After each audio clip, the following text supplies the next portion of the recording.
Bila datang kematian menimpa seseorang, datanglah kiamat baginya. Itu yang disebut dengan kiamat kecil. Hakikatnya mati adalah perpindahan dari kehidupan di dunia ini menuju kehidupan di alam barzakh. Menunggu kita di alam barzakh sampai datangnya saat kiamat, entah 10 tahun, entah 100 tahun, entah 1000 tahun, hanya Allah saja yang maha tahu. Adapun orang-orang beriman yang melakukan amal kebajikan dalam kehidupan di dunia ini, masa penantian yang lama di alam barzakh buat mereka sebentar saja. Tetapi bagi orang-orang kafir yang ingkar, yang tidak beriman kepada Allah, yang hidup di dunia cuma menumpuk-numpuk dosa, tentu penantian di alam barzakh akan merupakan waktu yang sangat lama. Bukankah dalam kehidupan kita waktu itu memang relatif? Contoh misalnya, bagi pemuda-pemudi yang sedang duduk asyik memadu cinta, waktu 4-5 jam saja rasanya cuma 4-5 menit. Tenggelam oleh keasikan. Tapi buat orang yang berbaring di rumah sakit, meratap di balik-balik apa itu tembok derita kata lagu, di balik dinding-dinding penjara, sehari bagai seminggu, seminggu rasa sebulan, sebulan boleh jadi rasa setahun. Penantian yang sangat lama. Kapan kiamat itu akan datang? Ini rahasia Allah. Jangankan kita yang orang awam, baginda Nabi sendiri tidak diberitahu oleh Allah kapan kiamat itu akan terjadi. Tetapi sungguh pun demikian, banyak hadis-hadis yang menjelaskan ciri atau tanda-tanda datangnya kiamat. Nah, kalau sudah bicara soal tanda, tanda kiamat itu ada 2. Pertama yang disebut alamatus sughra, tanda-tanda kecil. Ini waktunya masih ada tenggang.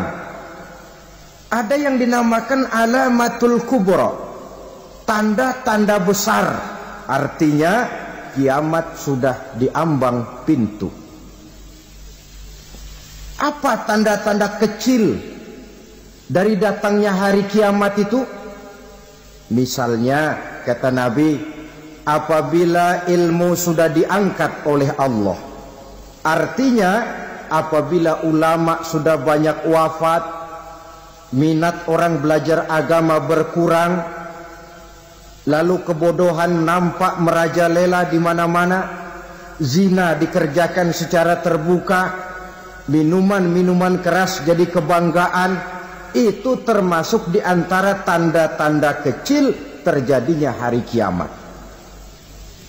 Apalagi misalnya iza waladatil ammatu rabbataha, apabila budak sudah melahirkan tuan. Apa maksudnya? Ada yang mentafsirkan apabila anak sudah bisa membudaki orang tuanya. Orang tua yang melahirkan dia, yang membesarkan dia, demi setelah si anak besar jadi orang berpangkat, bertitel, berharta, berkedudukan, jadilah orang tua itu budaknya. Sehingga sering dibilang kalau orang tua kaya, anak jadi raja. Tapi kalau anak yang kaya, orang tua sering jadi budak. Apalagi munculnya fitnah yang bergelombang, timbul perang antara dua bangsa yang besar, waktu berjalan terasa sangat pendek sekali. Itu merupakan tanda di antara tanda-tanda kiamat. Termasuk di dalamnya sulit membedakan mana laki, mana perempuan. Kan kalau tanda-tanda kayak begini sekarang sudah banyak kita lihat kan. Ulama banyak wafat, penggantinya sulit. Zina dikerjakan berterang-terangan, minuman keras jadi kebanggaan. Banyak anak membudaki orang tuanya, sulit membedakan mana laki mana perempuan. Kadang-kadang dari belakang kita lihat perempuan bener, begitu kita colek nengok jenggotan.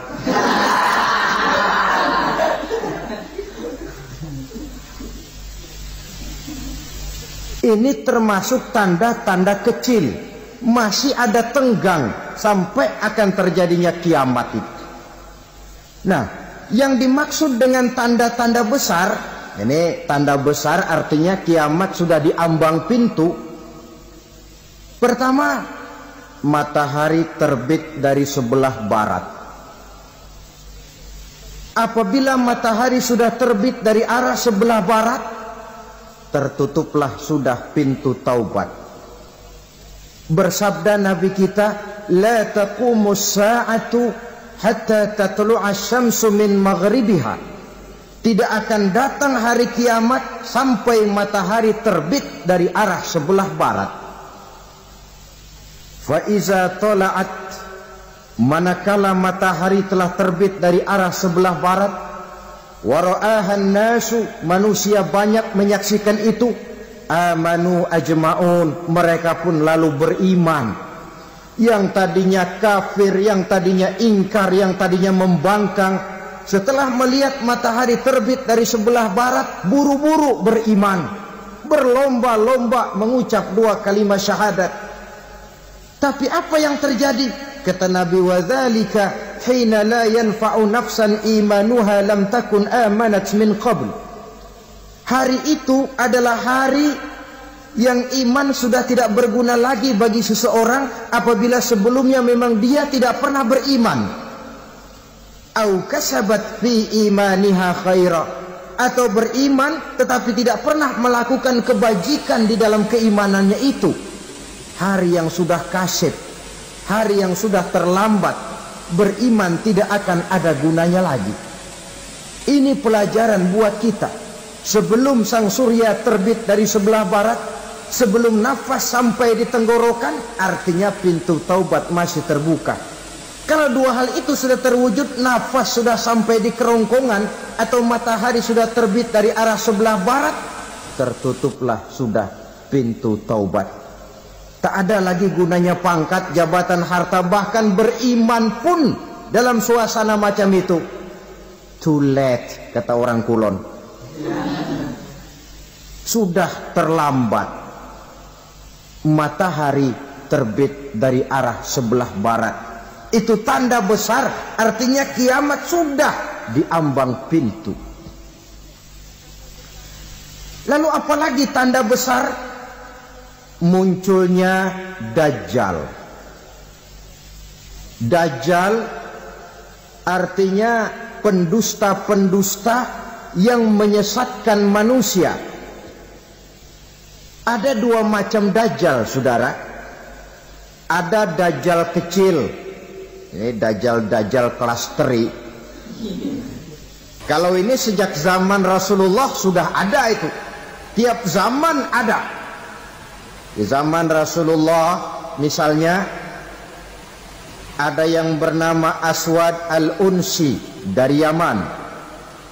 Ada yang namanya Musailamah al-Kazzab dari Yamamah. Ada yang namanya Ibnu Sayyad dari Madinah. Ini Dajjal-Dajjal di zaman Rasul. Musailamatul Kazzab memproklamirkan diri jadi nabi dia. Di zaman Rasul masih hidup. Ini Dajjal zaman Nabi. Di zaman sahabat muncul Dajjal-Dajjal. Di zaman kita sekarang ini Dajjal-Dajjal pun gentayangan. Dajjal-Dajjal kelas teri. Kerjanya mendustakan manusia, menyesatkan manusia, memalingkan manusia dari jalan yang benar dan diridhoi oleh Allah Subhanahu wa ta'ala. Adapun yang merupakan tanda besar dari datangnya kiamat, dajjal-dajjal kelas kakap, pembohong-pembohong besar yang menyesatkan masyarakat manusia berpaling dari jalan Allah mengikuti jalan mereka. Apa sih ciri dajjal itu? Kata Nabi dalam hadis Bukhari Muslim, inna dajjala, sesungguhnya yang namanya dajjal itu yakhruju, satu saat akan muncul mendekati hari kiamat. Wa inna ma'ahu ma'an, si dajjal ini membawa air, wa naran, dan juga membawa api. Dua simbol, di tangan yang satu dia bawa air, di tangan yang satu dia bawa api. Wa ammal ladzi yarahu an-nasu ma'an fanarun, adapun yang orang banyak lihat air, hakikatnya adalah api. Yang dilihat api, hakikatnya adalah air. Oleh sebab itu, kalau api yang ditawarkan, ambillah air. Kalau air yang ditawarkan, pilihlah api. Maksudnya apa ini? Ini bahasa simbol, saudara-saudara. Dajjal bicaranya seolah-olah untuk kepentingan manusia, menawarkan surga. Surga yang dia tawarkan hakikatnya neraka. Hai manusia, kalau kau mau bahagia, jangan dekat-dekat dengan agama. Solat itu tidak efektif dan efisien, tidak produktif dari segi ekonomi itu. Menghadiri majelis taklim cuma buang-buang waktu. Tahajud, tasbih, tahlil, baca Quran, apa itu? Pekerjaan mubazir saja. Hidup ini cuma sekali, masa yang cuma sekali, manfaatkan dengan sebaik-baiknya. Mumpung, dibawanya sifat mumpung tetapi dalam pengertian yang sangat negatif. Bicaranya seolah-olah untuk kepentingan manusia, tetapi sebenarnya menjerumuskan manusia. Menawarkan air, tapi sebenarnya api. Menawarkan api, tapi hakikatnya air. Buat apa kamu sholat? Buat apa kamu bayar zakat? Buat apa kamu puasa? Surga yang dicanangkan Dajjal, hakikatnya neraka. Neraka yang digambarkan Dajjal, pada dasarnya adalah surga. Jadi memutarbalikkan fakta itu kerjaan Dajjal. Yang hak jadi batil, yang batil dibilang hak, yang benar jadi salah, yang salah malah jadi benar. Tuntunan disuruh jadi tontonan, tontonan malah menjadi tuntunan. Itu pekerjaan Dajjal profesinya. Zamannya Nabi Adam, Dajjalnya kan iblis. Betul? Betul. Apa sih gang kerayuan iblis itu? Allah setelah menciptakan Nabi Adam kan bilang, Adam, kau dan istrimu Hawa tinggal di surga ini. Seluruh fasilitas yang ada di surga persilahkan kau nikmati. Satu yang tidak boleh, jangan coba-coba dekati pohon khuldi. Dekat saja jangan, apalagi sampai memetiknya. Datang Dajjal yang namanya iblis ini. Adam, kamu tahu nggak kenapa tidak boleh makan buah khuldi? Ya nggak tahu, pokoknya saya dilarang. Bodoh kamu Dam. Khuldun artinya kekal. Kalau kamu makan itu buah, kau akan kekal di surga buat selamanya. Allah tidak kepengen, maka dilarang kamu makan buah khuldi. Kalau kau ingin kekal di surga Adam, makan saja. Saya bicara begini ini untuk kepentingan kamu Adam. Ini kan ciri-ciri Dajjal. Bicaranya sih seolah-olah untuk kepentingan Nabi Adam, hakikat sebenarnya menjerumuskan Nabi Adam supaya ingkar dan melanggar larangan dari Allah Subhanahu wa ta'ala. Jadi setelah muncul Dajjal, timbul kekacauan-kekacauan di masyarakat. Banyak yang terpengaruh, terpedaya dan terpesona. Termasuk mereka yang memproklamirkan diri jadi nabi. Mereka yang memproklamirkan diri jadi rasul di zaman sesudah Rasulullah wafat, itu adalah Dajjal-Dajjal. Maka saya ingatkan, kalau di zaman kita sekarang ini ada orang ngaku jadi nabi, ada orang ngaku jadi rasul, biar bahasa Arabnya kental, Quran hafal, hadis ribuan hadis hafal, biar pakai serban sampai menyengser ke tanah, bahasa Arabnya fasih, tapi dia mengaku jadi nabi, jadi rasul, kita umat Islam wajib tidak percaya. Wajib untuk tidak percaya. Itulah dajjal-dajjal zaman kita sekarang ini. Tidak mustahil mereka datang mempengaruhi orang-orang awam supaya berpaling dari Rasulullah, mengikuti mereka. Nah, di akhir zaman nanti, mendekati hari kiamat, dajjal ini muncul, dajjal kelas kakap, menyesatkan masyarakat manusia untuk berpaling dari Islam, mengikuti seruan mereka. Apalagi di antara datangnya kiamat itu, tanda yang besar itu, turunnya Nabiullah Isa Al-Masih, putra Maryam. Menurut berbagai hadis yang sahih, Nabi Isa Al-Masih nanti akan turun lagi, tidak membawa risalah yang baru, tapi meluruskan risalah Islam ini yang telah banyak ditinggalkan oleh masyarakat. Bahkan ada hadis menjelaskan beliau akan membunuh Nabi, mematahkan kayu-kayu salib, lalu melaksanakan haji dan umrah mengikuti syariat Nabi Muhammad, bukan membawa agama baru.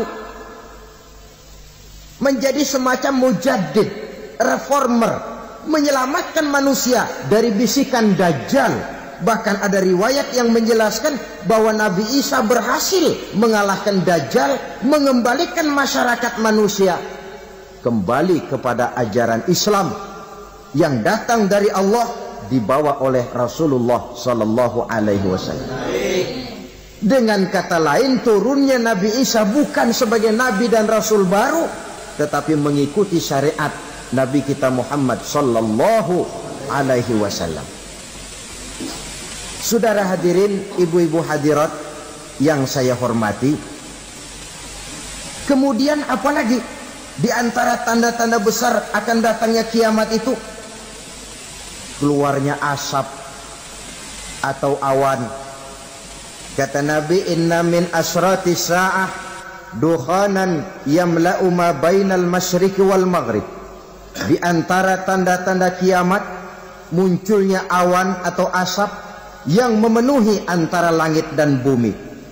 Ini pun diperkuat dalam surah Ad-Dukhan ayat 10, fartaqib yauma ta'tis sama' bidukhanin mubin fayughshan nas hadza azabun alim.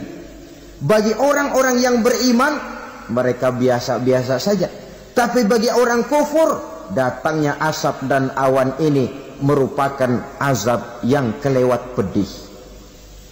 Barangkali sedikit mendekati gambaran tentang azab yang pedih ini, saya ingatkan alam pikiran kita kepada peristiwa yang belum lama terjadi.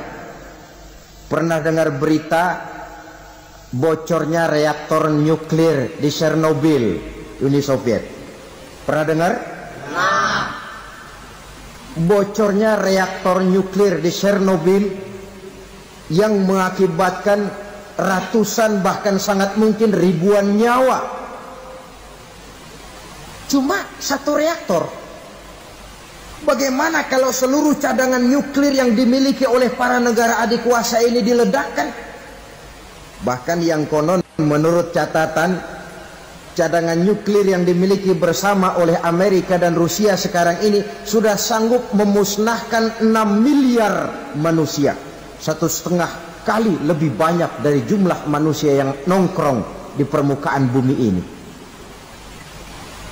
Saudara-saudara hadirin yang saya hormati, lalu saat mendekati hari kiamat, apalagi tandanya? Setelah Nabi Isa wafat, pada saat turunnya yang kedua kali, lalu Allah meniupkan angin sejuk. Semua orang-orang beriman, orang-orang baik wafat, sehingga penghuni bumi ini cuma tinggal lagi terdiri dari orang-orang kafir, Tidak ada lagi di bumi ini yang bisa mengucapkan Allah.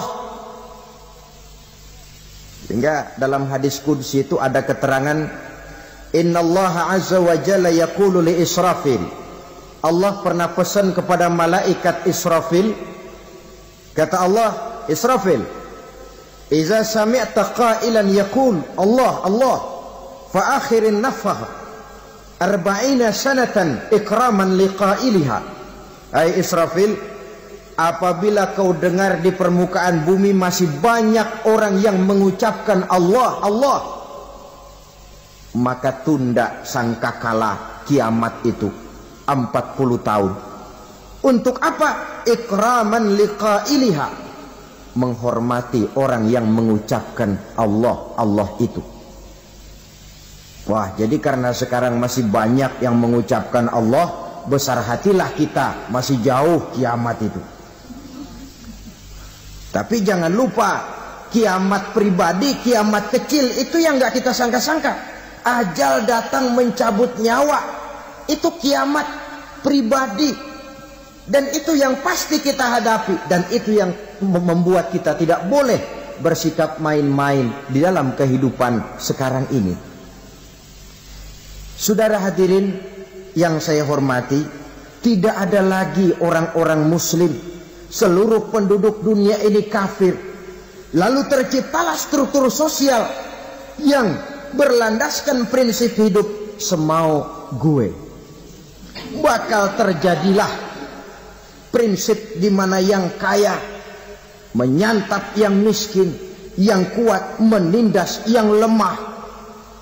Hidup sudah bagaikan di rimba belantara. Berlaku hukum rimba. Siapa yang kuat dia yang menang, siapa yang lemah menjadi mangsa. Timbul kekacauan, maksiat merajalela, munkarat menjadi-jadi.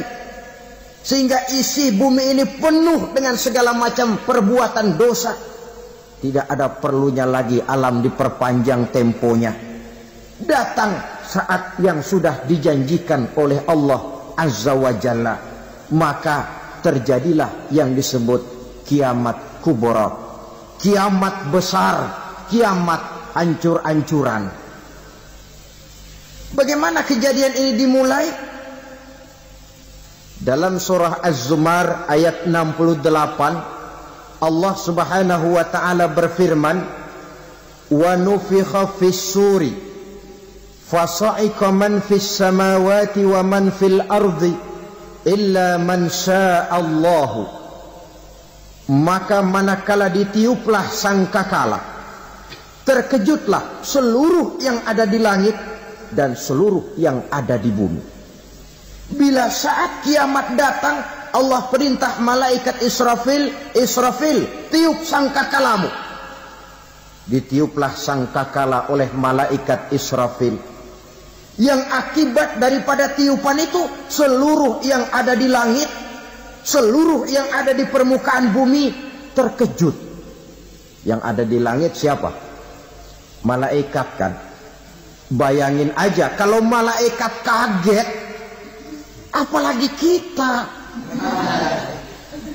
Terkejut seluruh makhluk yang ada di bumi, yang ada di langit mendengar suara sangkakala itu.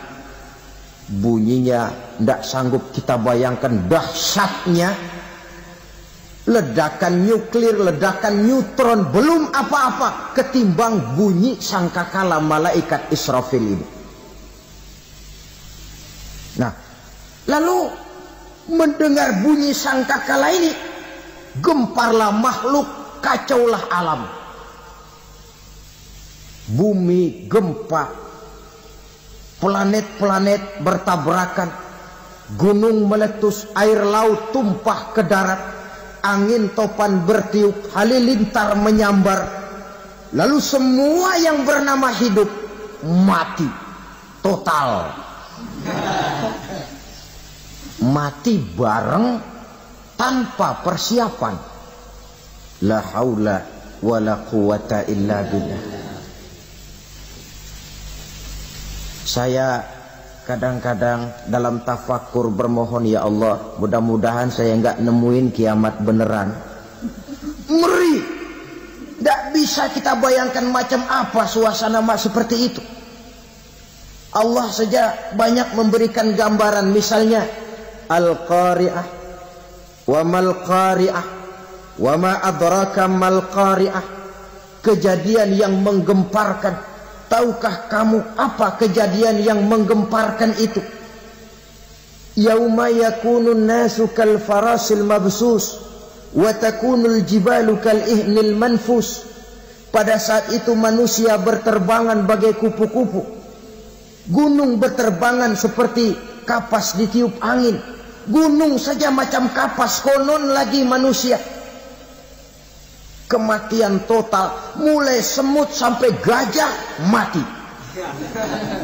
jin mati, iblis mati, malaikat mati.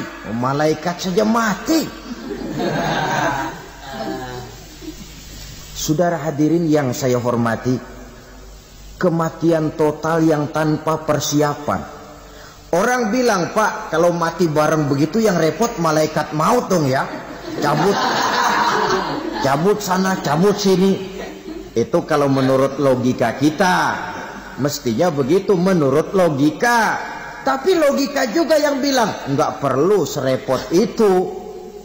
Sebab untuk mematikan listrik di wilayah DKI, di wilayah Jakarta, nggak perlu tiap rumah didatengin matiin ya lama. Cukup dari kantor pusatnya saja PLN tekan satu tombol, gelaplah seluruh Jakarta. Saudara hadirin yang saya hormati, kematian total. Lalu setelah kematian total, planet-planet juga mati, dalam arti tidak bergerak dan beredar. Angin mati, dalam arti tidak bertiup. Air mati, dalam arti tidak ada riak gelombang. Pokoknya semua mati. Kullu nafsin za'iqatul maut. Semua yang bernafas mati. Dalam ayat lain, kullu man 'alaiha fan. Semua yang ada di permukaan bumi fana. Yang kekal cuma Allah Subhanahu wa ta'ala. Yang paling belakang mati malaikat maut dan malaikat Israfil. Tapi mati juga sesuai dengan janji Allah. Menurut hadis Bukhari Muslim dari Abi Hurairah, masa tenggang waktu antara kematian total pada tiupan sangkakala pertama dengan proses kebangkitan pada tiupan sangkakala kedua 40 lamanya. Tidak dijelaskan oleh Abi Hurairah 40 jam, apa 40 hari, apa 40 tahun. Hadis-hadis cuma menyebutkan 40 saja. Sunyi alam, yang tinggal cuma Allah saja lagi. Ketika itu Allah berseru-seru, katanya, limanil mulkul yauma. Siapa para penguasa hari ini? Mana itu raja-raja dan penguasa yang dulu mengaku jadi Tuhan? Fir'aun. Mana Fir'aun sekarang? Yang dulu jadi raja, merasa berhasil, sombong, lalu tidak mau turun-turun dari kekuasaannya, sampai kepada puncak kekurang ajarannya mengangkat diri jadi Tuhan. Mana itu Fir'aun? Namrus.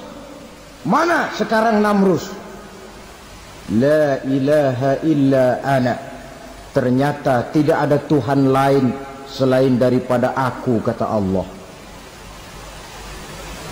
Proses kemudian, saudara-saudara, turunlah hujan dari langit. 40 lamanya hujan itu. Tidak jelas juga 40 jam apa 40 hari. Setelah air turun membasahi, datanglah tiupan sangkakala yang kedua. Semua yang bernama mati bangkit dari kuburnya masing-masing. Ini yang disebut Yaumul Ba'thi, hari kebangkitan. Allahu Akbar. pada saat kita bangkit dari kubur kita masing-masing, kumpul di padang mahsyar namanya. Bayangin aja, saya sendiri nggak sanggup bayangin. Manusia sejak zaman Adam sampai zaman kiamat kumpul bareng di tempat sama. Berapa banyaknya itu?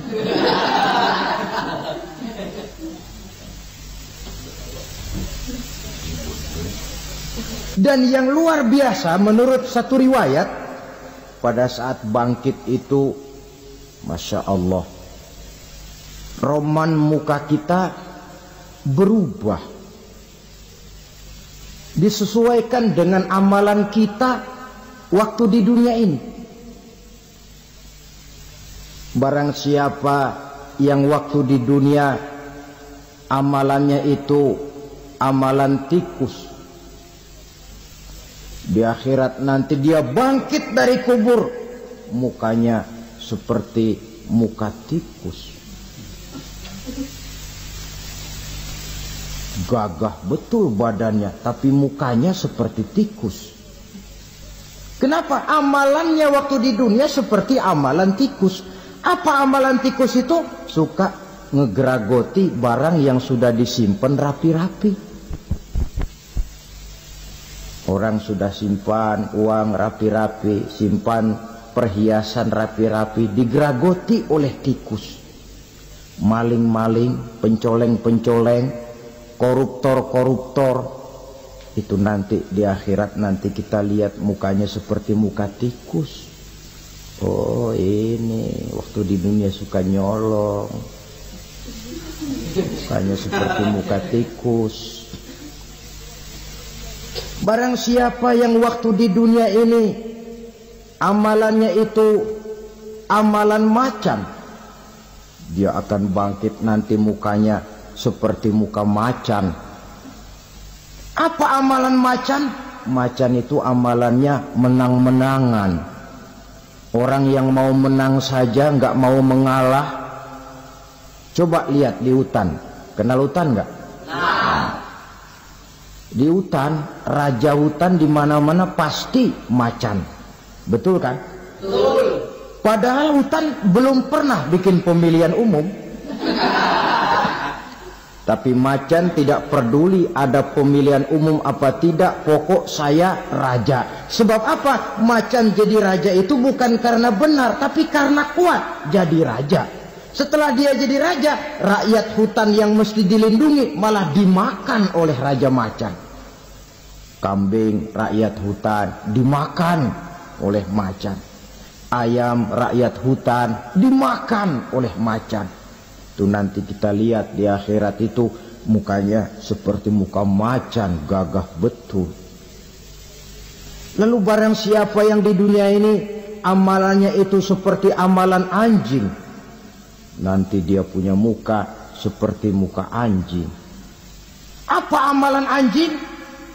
Pertama, anjing itu kalau disuruh jaga rumah, dia tidak bisa membedakan mana maling, mana tamu. Biar yang datang maling, kalau bawa tulang, anjing kalem. Yang kedua, anjing itu akan setia kepada siapa saja yang memberinya roti. Siapa yang memberinya roti, itulah majikannya. Apa kata majikannya pasti dia laksanakan. Soal benar atau salah dia tidak peduli. Setelah anjing dapat roti, dia tidak punya pilihan lain kecuali bilang, abdi mah kumaha juragan wae ayeuna mah.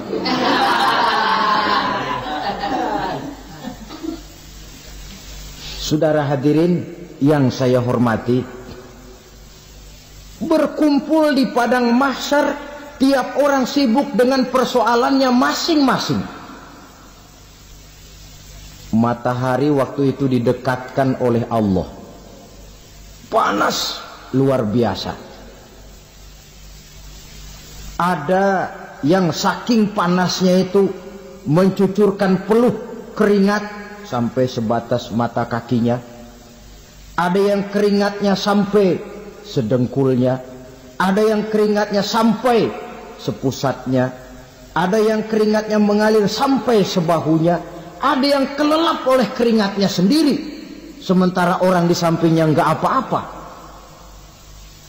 Bergantung lagi amalan dia waktu di dunia ini. Saudara-saudara, sebagian orang dalam kepanikan padang mahsyar berombong-rombong datang mereka menghadap Nabi Adam. Ya Adam, anta abal bashar. Hai Adam, Tuhan adalah bapak moyang manusia. Kami sebentar lagi akan disidang, dimintakan pertanggungan jawab. Tolonglah kami, hai Adam. Kata Nabi Adam, jangankan nolongin sampean, saya sendiri tanggung jawab di hadapan Allah ketika dulu tidak boleh makan khuldi, saya serobot. Sudahlah, urus diri masing-masing saja, nafsi. Begitu kata Nabi Nuh, begitu kata Nabi Ibrahim. Tiap orang bertanggung jawab sendiri-sendiri. Ketika itulah saudara-saudara, nikmatnya menjadi umat Nabi besar Muhammad sallallahu alaihi wasallam. Sebab apa? Walaupun menurut abjad kita ini umat paling belakang, paling belakang kita ini toh, karena Nabi Muhammad adalah Nabi akhir. Tapi akan dihisap lebih dulu, lewat di atas sirat lebih dulu, masuk surga lebih dahulu ketimbang umat-umat belakangan. Ketika Rasul mendekati ajal, beliau tanyakan itu kepada malaikat Jibril. Malaikat Jibril berkata, Muhammad jangan khawatir, Allah sudah berjanji, inni haramtul jannata ala sairil anbiya hatta tadkhulaha anta, wa haramtuha ala sairil umami hatta tadkhulaha ummatuka. Surga aku haramkan buat seluruh nabi kecuali kalau engkau Muhammad sudah masuk ke dalamnya, dan surga aku haramkan buat seluruh umat kecuali kalau umatmu Muhammad sudah masuk ke dalamnya. Logikanya, walaupun menurut abjad kita umat paling belakang, bakal dihisap paling dulu, lewat di atas sirat paling dulu, masuk surga paling dulu, kalau mampir ke neraka juga paling dulu. Ya resiko. Jangan mau enaknya aja paling dulu. Saudara hadirin yang saya hormati, setelah masa kebangkitan itu jangan dikira begitu bangkit langsung diperiksa. Masih menunggu menanti ribuan tahun perhitungan padang mahsyar untuk sampai kepada proses yang disebut yaumul hisab, hari perhitungan. Seorang demi seorang bakal dipanggil. Bayangkan saja, kita se-RT saja di absen, kadang-kadang perlu waktu lama. Ini manusia sejak zaman Nabi Adam sampai datang hari kiamat, satu demi satu disidang di hadapan Qadhi Rabbul Jalil. Status sosial copot sudah waktu itu. Yang pernah jadi hartawan di situ tidak lagi kelihatan kehartawanannya. Yang pernah jadi jenderal tidak lagi dipanggil jenderalnya. Yang ustadz tidak lagi dipanggil al-mukarramnya. Seluruh status sosial selesai. Dipanggillah kita seorang demi seorang menghadap Qadhi Rabbul Jalil. Bagaimana proses penghisaban itu? Pertama, proses tanya jawab. Di antaranya ada hadis menyatakan, lan tazula qadama 'abdin yaumal qiyamah hatta yus'ala an arba'i khisalin. Besok di hari kiamat tidak akan bergeser telapak kaki seorang hamba sampai dia ditanya lebih dulu tentang 4 persoalan. Tentang ilmunya, kemana ilmu itu diamalkan. Tentang umurnya, di mana umur itu dihabiskan. Tentang masa mudanya, kemana masa muda itu dipakai. Tentang hartanya, dari mana harta itu didapat dan kemana harta itu dibelanjakan. Ini termasuk proses tanya jawab. Jadi kalau istilah pengadilan dunia, nama Fulan bin Fulan. Kamu waktu di dunia diberikan umur panjang untuk apa? Pernah mengalami masa muda, kemana kau habiskan masa remajamu? Kau diamanahkan ilmu, dengan apa ilmumu kau amalkan? Kau diberikan harta, dari mana harta kau dapat, kemana kau belanjakan? Tak seorang pun yang bisa mungkir. Sebab apa? Dikala itu yang menjadi saksi bukan orang. Yang menjadi saksi adalah seluruh anggota badan kita. Tangan bicara, kaki jadi saksi terhadap seluruh amalan yang pernah kita kerjakan pada saat kehidupan di alam dunia ini. Selesai proses tanya jawab, lalu diperlihatkan buku catatan kita waktu hidup di dunia ini. Jangan lupa Allah itu menyiapkan 2 superkomputer kepada kita. Sebelah ditempelin sebelah kanan, yang sebelah tempelin di sebelah kiri. Komputer itu namanya Raqib dan Atid. 2 malaikat yang apabila baik kita lakukan, refleks saja akan menulis kebajikan kita. Jahat kita kerjakan akan tertulis. Catatan itu nanti diperlihatkan kepada kita. Waduh, alangkah malunya pada saat diperlihatkan catatan kita, buku rapot kita merah melulu. Barangkali diperiksa sambil diomelin, brengsek lo.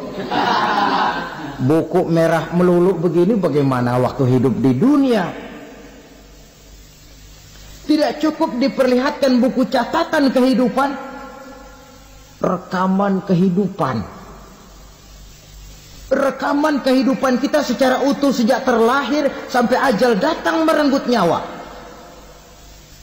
Barangkali mirip dengan video sekarang ini, di mana terekam dengan baik seluruh kegiatan kita sejak yang sekecil-kecilnya sampai kepada yang sebesar-besarnya. Untuk kemudian kita pun menerima balasan. In khairan fa khairun wa in syarran fa syarrun. Kalau baik ya baik balasannya, kalau jahat ya jahat juga balasannya.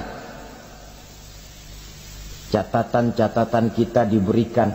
Kalau banyak kebajikannya diberikan di tangan kanan dengan cara yang halus. Kalau banyak kejahatannya diberikan dari sebelah kiri atau dilempar dari belakang. Itulah sebabnya sejak di dunia ini kita sudah mohon kepada Allah. Ketika berwudu membasuh tangan kanan, apa kita bilang? Allahumma a'tini kitabi biyamini wa hasibni hisaban yasira. Ya Allah, berikan saya kitab di tangan kanan, dan kalau saya memang perlu dihisap, hisaplah saya yang seringan-ringannya. Tangan kiri berlindung kita kepada Allah. Jangan sampai diberikan kitab di tangan kiri atau dari arah sebelah belakang. Wa a'udzubika an tu'tiya kitabi bishimali aw min wara'i zuhri, dari arah sebelah belakang. Na'udzubillah min dzalik.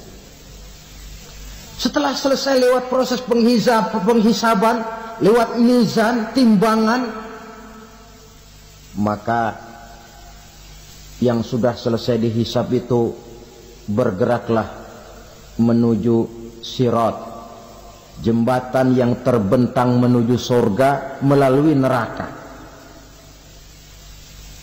Saudara-saudara, panjangnya perjalanan sirat itu memakan waktu ratusan tahun.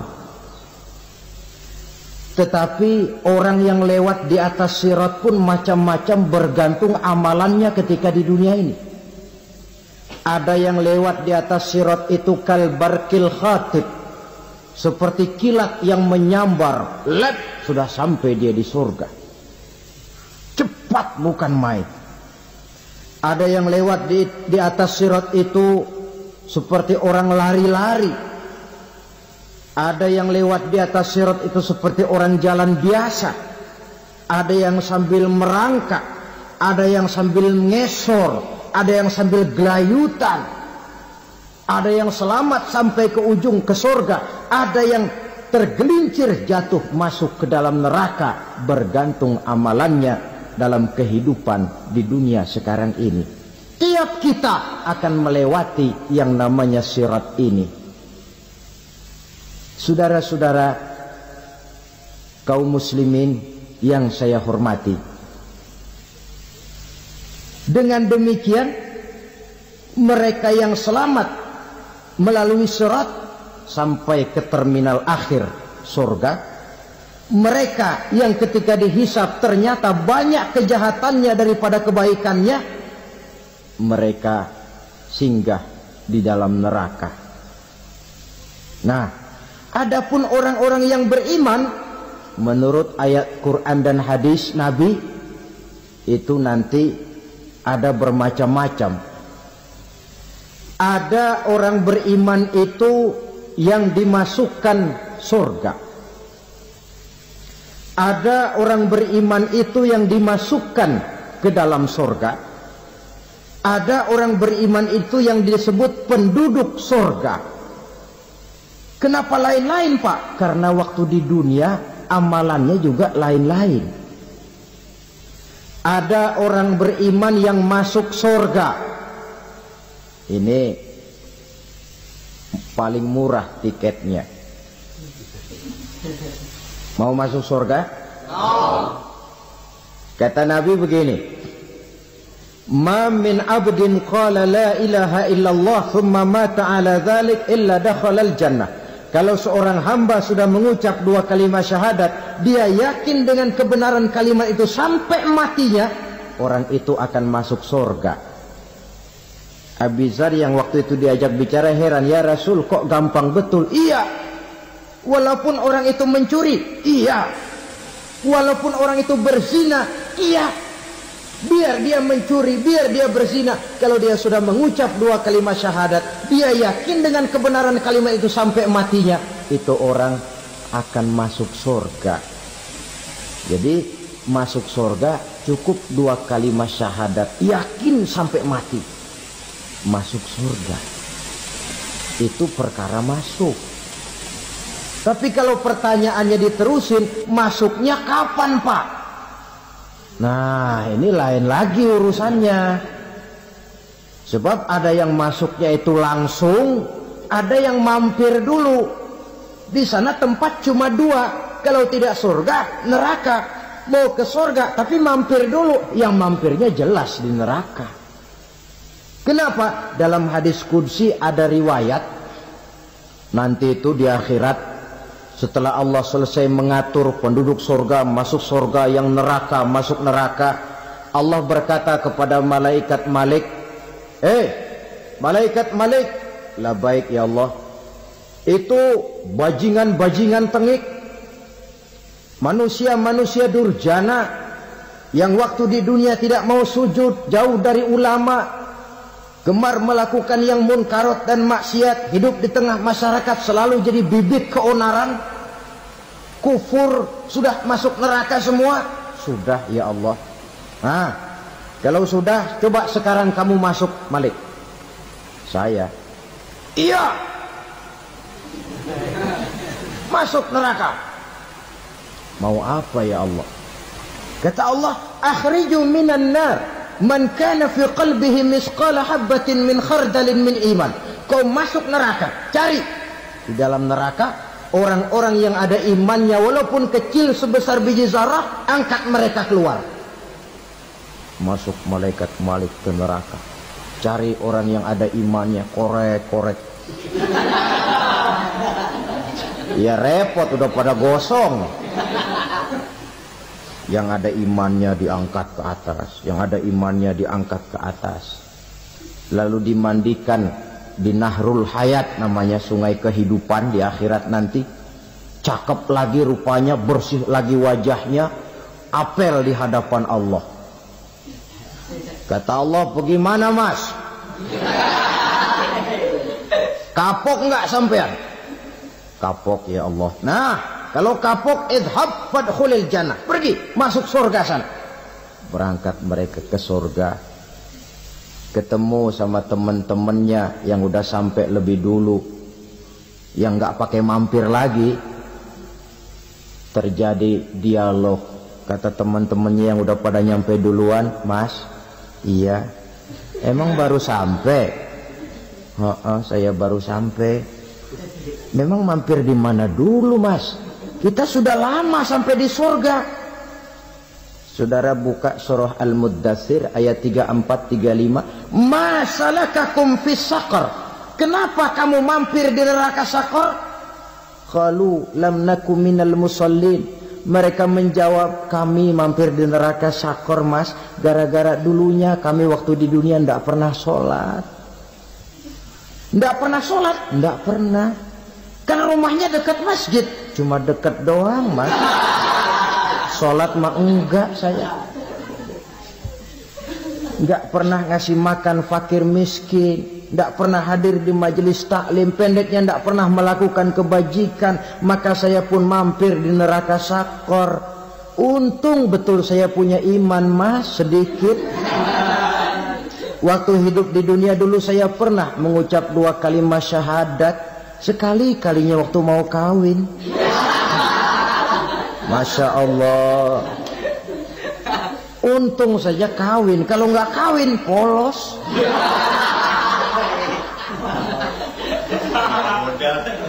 Itu juga pengulu sudah setengah mati ngajarin.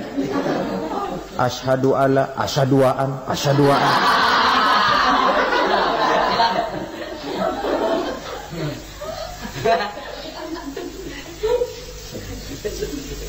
Ini namanya masuk surga, ada mampir dulu.